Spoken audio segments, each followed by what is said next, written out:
What's happening in LA? Visiting family. On the last season of Praise the Lord, I was making $300,000 a week. I was 9 years old. What are they offering? $5 million. Breathe. I hired a girl. It's amazing. Why is it amazing? This isn't a very glamorous job. I'm not used to glamour. She's disfigured, burned in a fire on her face. Do you know how my mother died? No. In a fire. Oh. People don't just enter our lives randomly. We call them. You chose to do this movie without even reading the script. I'm assuming it was because you want to work with David again. Can you talk a bit about why you like working with him and how your working relationship has changed, if it's changed since Cosmopolis? I like him as a person a lot. I actually like hanging out with him, for one thing. And he has a very efficient, he has a really good crew, and it's never stressful. It always seems like it's very, very focused. It's just nice to go to work. And he always makes good movies, and so it helps. That's a good thing.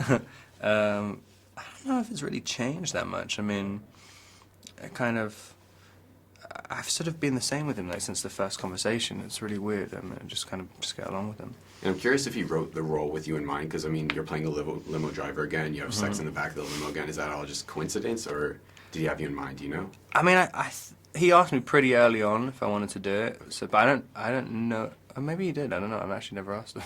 But yeah, I've kind of realised that Cosmopolis was sort of my audition for this. It's like, just put it. It's like, yeah, that guy can work in a limo. And speaking of the scene in the back of the limo, I read in a earlier interview that you had a nervous episode during it. Can you tell us a bit about that story? Oh yeah, for some reason, it was like boiling. It was like in the summer in Toronto, absolutely boiling. And for some reason, I mean, you could see it. I mean, I'm losing 12 pounds in sweat for some reason, like this enormous sweat, bombs on the back of Julianne's back. And she's not sweating at all for some reason. I don't understand what's happening. It looks like I'm having an embolism. But yeah, that's not my. It wasn't my greatest pseudo-sex. In this movie, obviously, it's pretty exaggerated, but would you say it's fairly accurate to what you see around Hollywood and just the whole cult of celebrity thing? Would you say it's, somewhat accurate representation of that? Sort of. I mean, it's I've definitely met characters like a lot of the characters in it, but it's not like the whole of Hollywood like that. I mean, but I don't even really know what Hollywood is particularly. I'm sort of, I mean, there are worse sides to it than that. So, I mean, but really, it's who you choose to hang around with. I mean, I think you could probably find the same weirdos in any city or any job. Yeah, and you've done a couple of really interesting films lately. The Rover, Cosmopolis. Is this a route that you're gonna, continue heading down with your career, or would you ever go back to mainstream or franchise films like Twilight?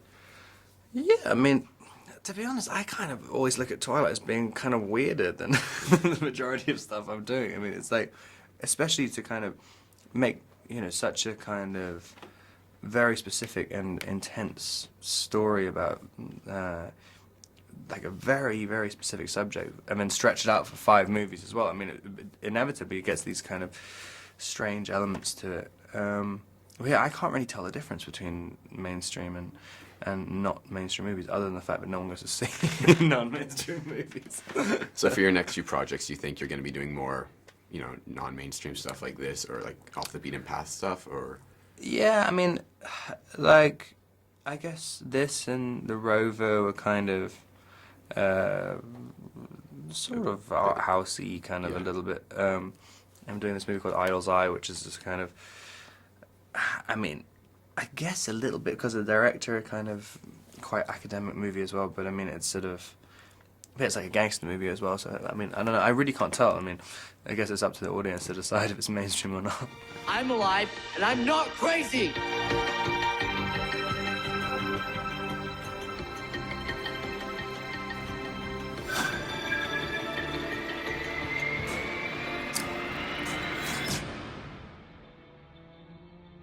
On the stairs of death, I write your name.